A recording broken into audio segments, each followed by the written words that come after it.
J'ai appris la recette par ma grand-mère il y a 33 ans.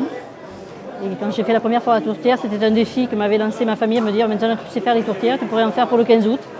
Et en 90, j'ai relevé le défi de faire ma première foire.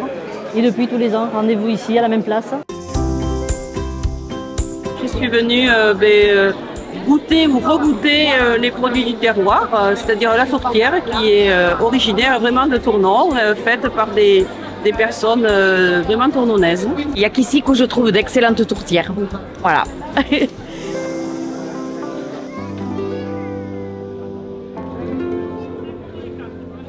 La journée commence par une foire à la tourtière avec des artisans qui viennent vendre leur production personnelle. C'est uniquement des particuliers, des dames qui font ça selon les traditions, selon les variantes de famille, parce qu'il y a autant de tourtières que de familles en fait.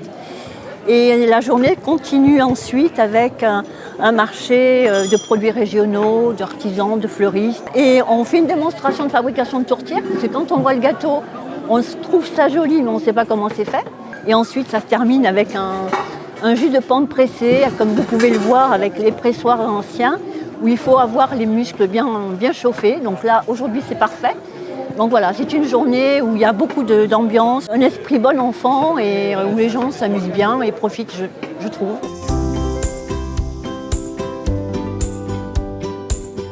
Et là, l'objectif, ça va être de l'étaler et de l'étaler le plus fin possible, de l'étirer au maximum, d'où le nom d'estirade.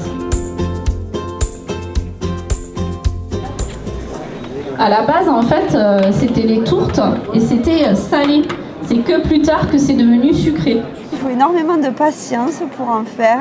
Et c'est vrai que c'est quelque chose de... On prend son temps, c'est vraiment quelque chose où on est posé et calme pour faire une tourtière. C'est presque une thérapie. Quand on rentre dans notre atelier ou dans notre cuisine et qu'on commence à faire une tourtière, c'est l'apaisement qu'on peut avoir et qui dégage cette façon de travailler.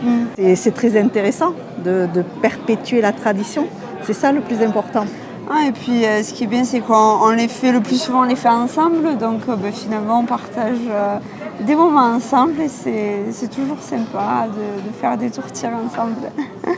Je trouve que nous, on a une fête de la tourtière qui est bien animée. On a des exposants, on a des vendeuses de tourtières.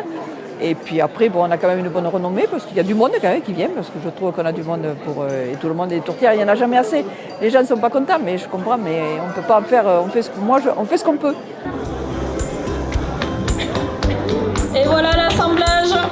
Et bravo à toutes les trois. Ça semble un petit peu compliqué quand même, mais sinon ça donne envie. Ça donne envie de s'essayer, mais voilà. Le résultat n'est pas garanti.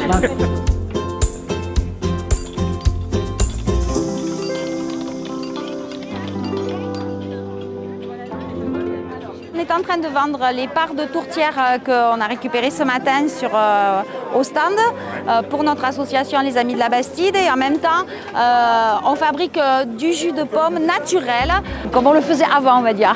Voilà, et on essaye de les vendre aussi pour que les gens puissent voir comment on pouvait fabriquer le jus de pomme avant. Il est délicieux ce jus de pomme. Vous l'avez goûté ?